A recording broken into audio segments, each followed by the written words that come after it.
One more comment about anything we haven't mentioned, and then we'll move on to the question and answer section.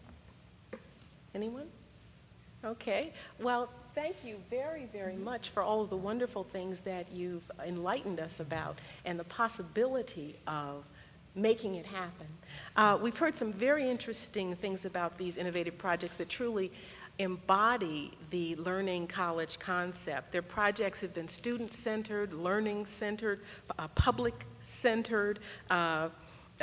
They can happen anytime, anywhere. They're collaborative, they're interdisciplinary, they involve student engagement, and those are truly learning college principles. The purpose of our panel today was to introduce the Make It Happen Innovation Grant process and how it relates to the learning college concepts, to humanize the process, to put a face on it, and I've seen some wonderful examples. There are more people who've received grants, but these are the panelists who were able to come today, and to highlight the opportunities and outcomes, and to plant the seed of interest for future grants, and hopefully that was done today. So I guess what we can do right now is we can take some questions from the audience. There are microphones on either side near the front of the stage.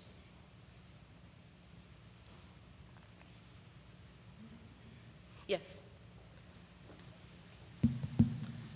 I really appreciate the comments you made. I want to ask Bob, and I'm going to pick up on your comments when you said I have a lot of great ideas and some of them don't work as well the first time.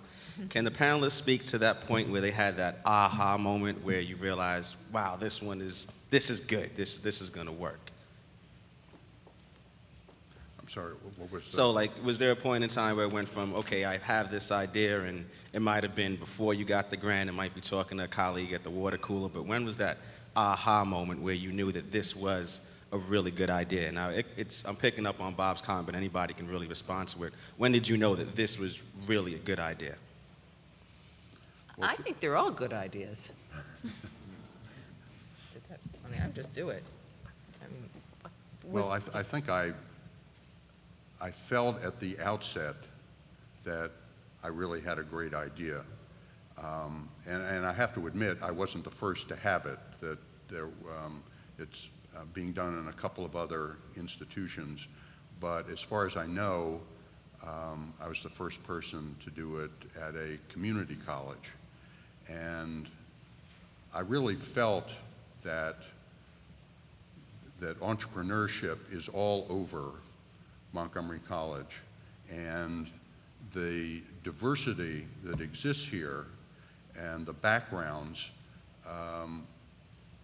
are such that it would be reflected in the great breadth that is Montgomery College, and the people that we've had participate reflect that: young, old,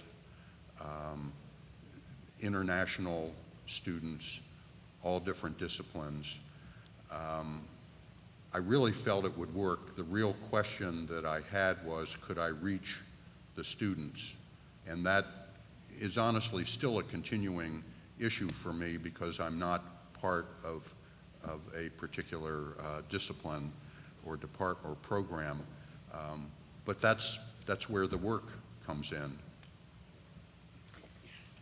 Yes, Karen? Similarly to Bob, my project was not something that was new. It's actually been done, for example, at the National Institutes of Health and at medical schools, where they actually do many med schools for lay people.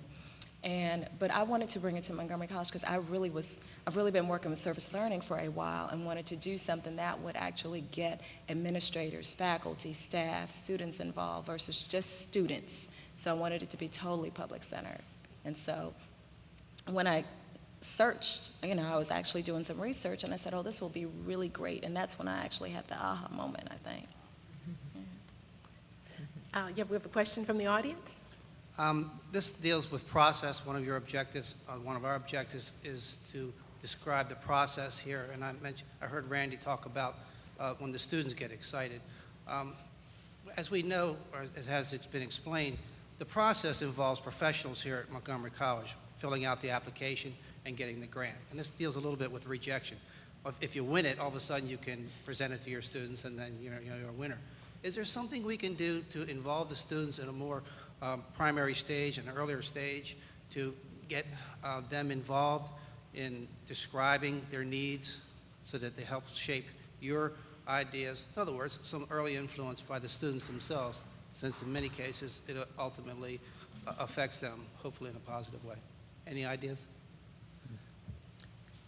I'm a coordinator of the Architecture Students Club, and we have a very active construction management club on the campus, as well as an interior design and geography club. It seems to me a lot of times the kids who are in clubs, I mean, if they were to be able to get a grant, maybe they might be the ones to aim it at. Because if they're already in a club, then they're focused on something of a passion that they have. So maybe if I don't know, are the grants open to clubs and students? I mean, if you set aside a certain amount of money and said, here's the process for them. I find that the students who are not in clubs in our department tend to be, they're not quite sure where they're bumbling along. And so I think they're kind of glad if you come up with an idea, they're like, yeah, I like that. But I think those kids in the clubs are really, I mean, they're very focused, so maybe that would be a direction to turn to. I think Yes, your let's- question's sorry. is a really good one.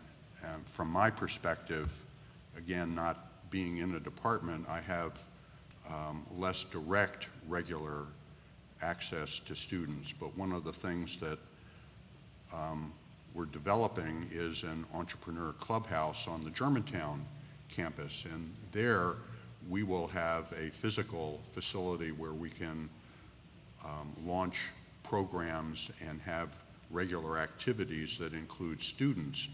And so what I want to see happen there and eventually grow to all the other campuses is a venue where having that interaction with the students will then start to generate the kinds of ideas that you're referring to, because I think we really do need to place maximum emphasis on responding to what the students' needs are. Okay, thank you very much. There's another question from the audience?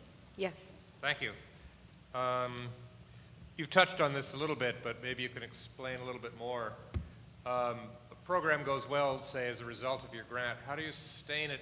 Do you need to apply for another Make It Happen grant, or does the funding shift to another source? How do you keep something going long term? Thanks. Well, I'll answer. In our situation, we asked for a certain amount of money. We didn't even spend all the money we got, and Clarice was very kind to let us keep the money, and we spent it the second time, and then we didn't spend all that money. And the reason we didn't spend the money was actually because our first was so successful that our second one, Whole Foods, donated food for our second one. So it was, I don't want to give up our funds because we have a little bit more and we're hoping to do it, in a short time. But my understanding was that if you didn't spend the money you had, we still were able to sustain it. And certainly I don't know if you found out, by reaching out, I find once it becomes kind of an organism in itself, I think many times industry might be willing to support you anyway. So we actually got building supplies for renovating the technical gallery. Some of them were donated to us. So it was, once they saw we were for real, don't take the money back, but that was